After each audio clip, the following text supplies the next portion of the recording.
일단 여러분 속보입니다. 지금 5월 20일 오후 12시 좀 간 넘어가고 있고요. 저 우려했던 대재앙이 좀 현실이 됐습니다. 지금 뉴스 많이 보실 텐데 삼성전자가 이제 결국 총파업에 들어가기로 됐습니다. 네. 이 보시는 것처럼 뭐 총파업 이제 돌입한다. 최종 결렬이 됐고요. 그러니까 이제 뭐 사측에서는 너무 이런 얘기가 있죠. 진짜 과도한 성과급 요구는 이제 수용하기가 어렵다. 어쨌든 최종이 결렬이 돼서 내일부터 이제 18일간 네, 총파업에 좀 들어가기로 됐습니다. 자, 이게 뭐 이제 삼성전자의 57년 역사상 단 한 번도 보지 않은 창사 이래 첫 총파업이라는 좀 최악의 시나리오, 네, 최악이 좀 겨우 치닫게 됐습니다. 아니, 지금은 이제 안 그래도 국장이 좀 흘러내리고 있는데 여기에다가 좀 기름을 들이부은 꼴입니다. 어제 새벽까지만 해도 이제 중노위원장이 좀 의견이 많이 좁혀졌다. 이게 좀 타결 가능성이 꽤 높아졌다. 요런 얘기를 했는데, 근데 오늘 이제 10시부터 했던 3차 사후조정회의가 열리자마자 네, 결국 좀 판이 깨지고 됐습니다. 마지막까지 발목을 잡은 건 역시 이제 성과급 분배 요거 요거 네. 근데 이 중에서 좀 적자 사업부에 대한 좀 보상 문제가 좀 있었다고 합니다. 네, 적자가 나는 이 사업부에게도 이제 다 줘야 되냐 뭐 이런 얘기였던 것 같아요. 노사가 이제 막판에 뭐 성과급 재원으로 좀 특별 보상금을 지급은 하되 반도체 전체 공통모스로 40%또 각 사업부 실적에 따라 60%를 주자라고 좀 큰 틀에서는 합의를 보는 듯 했습니다. 근데 이제 뭐 돈 잘 버는 메모리 사업부에 더 많이 주는 이런 성과주의 원칙을 좀 지키면서 타협을 좀 보려고 한 거죠. 근데 이제 노조 측에서는 이 반도체 이제 전 부문 임직원의 표를 좀 의식을 했는지 지금 이제 적자를 내고 있는 시스템 LSI나 파운드리 비메모리 사업부 직원들에게 돌아가는 몫을 별도 조항을 넣어서라도 더 확실하게 보장하라고 이제 추가 요구를 좀 던진 겁니다. 근데 이제 그러니까 삼성전자의 입장에서는 그렇게 하면 이 성과급 취지 자체가 무너지게 된다. 이런 이제 도저히 받아들일 수 없다. 이렇게 맞섰고 결국은 여기서 대립을 하다가 좀 협상 테이블이 완전히 좀 뒤집어진 겁니다. 자, 그러면 내일부터 이제 중요한 건 이거죠. 그럼 파업이 이제 진짜로 이제 내일부터 이제 시작이 될 건데 파업이 시작이 돼서 공장이 이제 진짜 멈추고 주가가 이제 대폭락을 하냐. 자, 우리가 좀 냉정하게 따져봐야 될 포인트가 좀 있죠. 근데 첫 번째는 이제 라인 셧다운, 공장 셧다운이죠. 셧다운. 라인 셧다운인데 이게 이제 가능성 무조건 다 멈추냐? 이거는 이제 좀 다행히도 얼마 전에 법원이 삼성전자가 낸 이런 가처분 신청을 좀 받아들이면서 반도체 공장의 좀 안전 보호 시설과 또 보안 작업 유지 의무를 좀 인정을 했습니다. 그래서 평일이라도 이제 필수 인력은 남겨서 공장을 무조건 돌려야 됩니다. 그래서 만약에 여기서 노조가 무작정 라인을 만약에 셧다운을 해버린다 그러면 1일당, 그러니까 하루당 1억 원, 1억 원의 벌금을 내야 되는 이제 위법 파업이 되기 때문에 공장이 완전히 멈추는 그런 블랙아웃 가능성은 일단은 좀 낮습니다. 네, 이런 가능성은 낮고. 자, 두 번째는 그럼에도 어쨌든 피해액은 발생이 될 거란 말이에요. 최소한 인력만 이제 가동을 하기 때문에 네, 그럼으로 인해 이제 피해액이 발생이 되는데 뭐 공장이 안 멈춘다고 리스크가 없는 건 아닙니다. 이미 삼성은 파업에 대비를 해서 좀 선제적으로 반도체 생산량을 줄여왔어요. 이미. 네. 지금 이제 이 HBM 주도권을 이제 쥐고 이 AI 반도체 물량을 좀 미친 듯이 뽑아내야 하는 이런 중차대한 시기에 스스로 좀 감산을 한 겁니다. 그러니까 물량을 줄였다는 거예요. 네. 그러니까 업계와 이제 또 JP모건 이런 데에서는 파업이 보름 넘게 장기화가 될 경우에는 직접적인 매출 손실과 또 재가동의 준비 기간도 있어야 되잖아요. 재가동. 무조건 멈추고 나서 바로 시작할 수가 있는 게 아니라 재가동을 또 준비해야 되는 준비 기간이 또 있어야 된다 말이에요. 네. 준비 기간.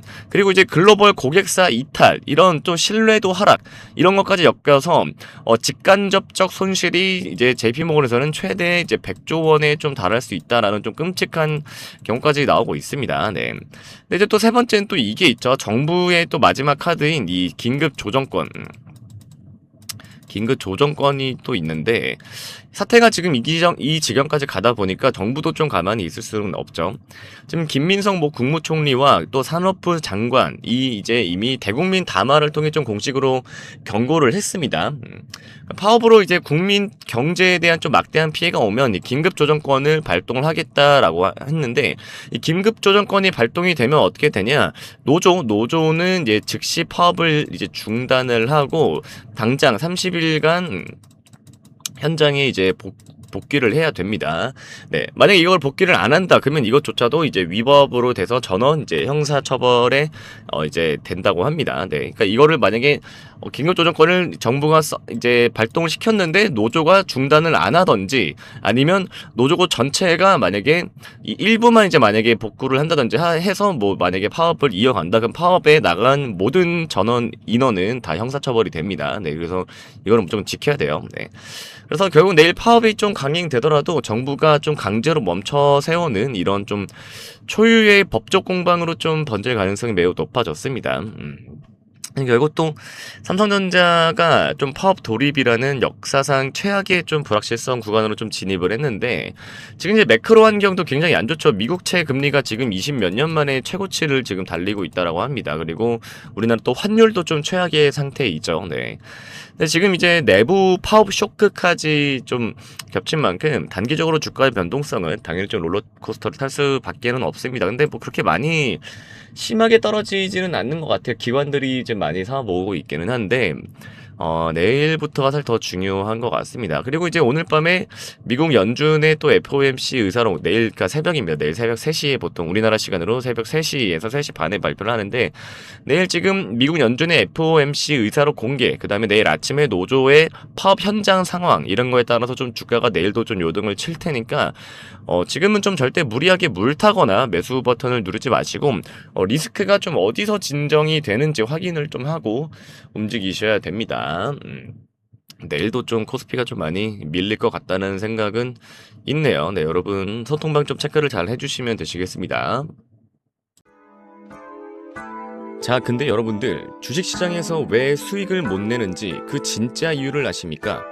지금부터 여러분들께 대박 정보 전달드려 볼게요. 차분하게 끝까지 들어보세요.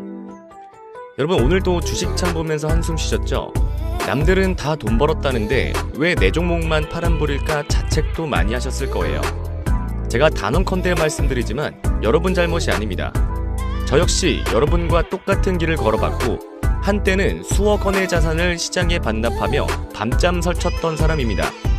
그때 제가 피눈물 흘리며 느낀 건 딱 하나였어요. 시장은 우리 같은 개인 투자자들에게 절대로 친절하지 않다는 사실이죠. 우리가 믿는 뉴스, 우리가 읽는 리포트 뒤에 숨겨진 추악한 진실을 모르면 우리는 평생 설거지만 당할 수밖에 없어요. 그래서 제가 몇 억을 날리면서 터득한 주식시장에서 살아남는 방법 총 3가지를 여러분들께만 무료로 공유해 드릴게요. 첫 번째는 바로 금융권 블랙리스트의 실체예요. 여러분, 증권사에서 매수 추천 리포트 나오면 가슴 설레시죠? 그런데 이상하게 리포트 나온 날부터 주가는 주르르 흘러내립니다. 이게 왜 그러냐면요, 기관들끼리만 돌려보는 퇴출 명단, 즉 블랙리스트가 따로 있기 때문이에요. 겉으로는 개미들에게 사라고 부추기면서 뒤로는 자기들 물량 정리 중인 종목들이 분명히 존재합니다. 내 종목이 이 블랙리스트에 있는지 확인하는 법만 알아도 손실을 피해갈 수 있습니다. 그래서 첫 번째로 이 금융권 블랙리스트 확인 방법 공유드릴 거고요. 여러분의 소중한 노후 자금이 그들의 수익 잔치에 밑거름이 되게 두실 건가요? 절대 안 되죠. 기관들은 자신들의 거대한 물량을 정리하기 위해 반드시 받아줄 사람이 필요하고, 그 희생양은 언제나 정보가 늦은 개미들입니다. 제 자료에는 내 종목이 현재 기관들의 설거지 타깃이 되어 있는지, 즉 블랙리스트에 올라가 있는지를 판별할 수 있는 데이터 분석법이 담겨 있습니다. 거래량의 미세한 변화와 창구 분석을 통해 그들의 엑시트 신호를 읽어내는 법을 아셔야 합니다. 이제는 아는 것이 힘이 아니라 생존입니다. 두 번째는 제가 직접 겪은 실패 보고서를 통한 역발상 전략이에요. 남들은 성공담만 말할 때 저는 제 치부를 드러내기로 했습니다. 제가 5억의 손실을 내고 시장에서 다시 10억을 가지고 오게 된 저의 실패 보고서를 공유받아 보시면 여러분들은 저 같은 시행착오를 겪지 않게 되실 겁니다. 제가 왜 망했었는지, 어떤 실수를 했는지 50페이지 분량으로 꼼꼼하게 다 적어놨어요. 저에게는 5억짜리 자료인 것과 다름이 없습니다. 이것을 읽으시면 여러분은 최소 1억 원은 아끼는 거예요. 남의 성공담보다 제 처절한 실패담이 여러분의 계좌를 지켜줄 겁니다. 제가 다 겪어봤으니까 여러분은 그 길로 가시면 안 돼요. 제가 옆에서 딱 잡아드릴게요. 세상에는 성공한 사람들의 이야기만 가득하지만 주식시장에서 진짜 보물은 성공담이 아니라 실패담에 있습니다. 왜 제가 하필 그 꼭대기에서 추격 매수를 했는지, 왜 손절 타이밍을 놓치고 희망 고문에 빠졌는지를 분석한 이 자료는 여러분의 실패 유전자를 수익의 유전자로 바꿔드릴 결정적인 열쇠가 될 것입니다. 마지막으로 가짜 뉴스 패턴이 뭔지 알아낼 수 있는 방법에 대한 정보입니다. 포털 메인에 뜬 호재 뉴스 보고 설레셨죠? 그거 사실 세력들이 물량 넘기려고 돈 쓰고 뿌린 광고인 경우가 많습니다. 지금 이 뉴스가 진짜인지 아닌지, 세력이 일부러 찌라시를 뿌리는 건지 아닌지만 걸러낼 수 있어도 여러분들이 실시간 뉴스에 급등하는 종목에 따라 들어가서 고점에 물리는 일은 절대 없으실 거예요. 속고 살기 싫으시면 이제는 이런 패턴을 파악해서 데이터로 대응해야 해요. 매일 아침 포털 사이트 메인에 뜨는 단독, 세계 최초 같은 자극적인 기사들에 속아본 적 있으시죠? 기사를 보자마자 부랴부랴 매수 버튼을 누르지만 신기하게도 내가 사자마자 주가는 고점을 찍고 내려옵니다. 사실 그 뉴스의 상당수는 세력들이 돈을 주고 뿌린 유료 광고입니다. 하지만 진짜 호재와 세력이 뿌린 가짜 뉴스는 명확한 패턴의 차이가 있습니다. 뉴스가 나오는 시점의 거래량 패턴, 공시와 기사의 시차 분석, 특정 세력과의 상관관계, 이 세 가지 기준만 알면 여러분은 더 이상 세력의 설거지에 당하지 않습니다.